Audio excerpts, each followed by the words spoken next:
बहुत ही important date है क्योंकि ऑलमोस्ट हम अपने आखिरी चरण पे हैं और एक एक स्टेप अब आगे जो है वो बहुत ही ज्यादा इम्पोर्टेंस रखेगा।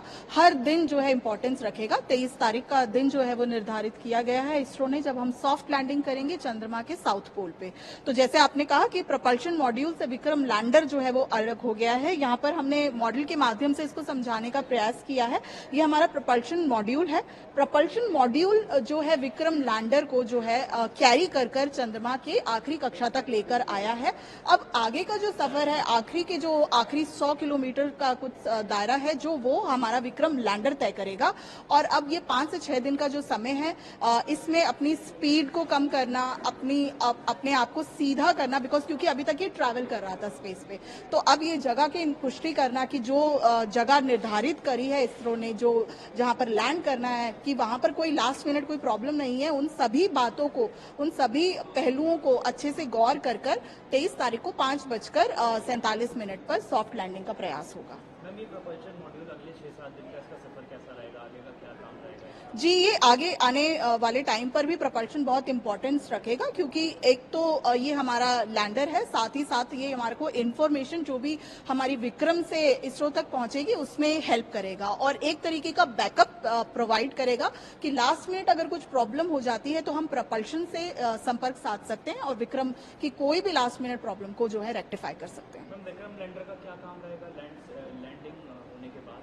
जी, विक्रम लैंडर जो है सतह की मैपिंग करेगा क्योंकि रोवर इसमें से निकलेगा। एक बारी विक्रम सॉफ्टली लैंड कर जाएगा चंद्रमा की सतह पर, तो इस पे से जो है वो रोवर प्रज्ञान जो है वो बाहर निकलेगा और सतह पे मैप करेगा। रोवर जो भी खबरें, जो भी इंफॉर्मेशन कलेक्ट करेगा, जो भी सैंपल कलेक्ट करेगा, वो विक्रम लैंडर तक पहुंचाएगा और विक्रम लैंडर जो है वो हमारी सारी इंफॉर्मेशन इसरो साइंटिस्ट तक पहुंचाएगी। तो बहुत ही इंटीग्रेटेड प्रोसेस है ये, एक के साथ एक जुड़े हुए हैं और हर ही कॉम्पोनेंट का अपनी जगह पर एक विशेष महत्व और खास स्थान है। कितनी बड़ी उपलब्धि मान रहे हैं हिंदुस्तान के लिए? भविष्य में जो तमाम खबरें हम जो है यहाँ पहुँचा पाएंगे? जी बिल्कुल, ये बहुत ही बड़ा एक एम्बिशियस प्रोजेक्ट है और भारत को इस ग्लोबल स्पेस रेस पर टॉप पर लाकर खड़ा कर देगा। इस बात की परिकल्पना ही जब से रखी गई थी तब से ये बहुत बड़ा मिशन है भारत के लिए। चंद्रयान 2 में हम नहीं कर पाए थे पर चंद्रयान 3 में हम कर पाएंगे और जिस तरीके की इंफॉर्मेशन भारत कलेक्ट करने वाला है चंद्रयान 3 के माध्यम से, उस तरीके की इंफॉर्मेशन बाकी किसी देश के पास नहीं है। ना कि केवल खनिज, किस तरीके की गैसें, किस तरीके का सेस्मिक एक्टिविटी चंद्रमा की उन सतह पे होती है, किस तरीके के क्वेक्स आते हैं, आंधी चलती है, तूफान चलती है और उस पर अर्थ पे क्या प्रभाव पड़ता है, उन सभी बातों की पुष्टि करेगा।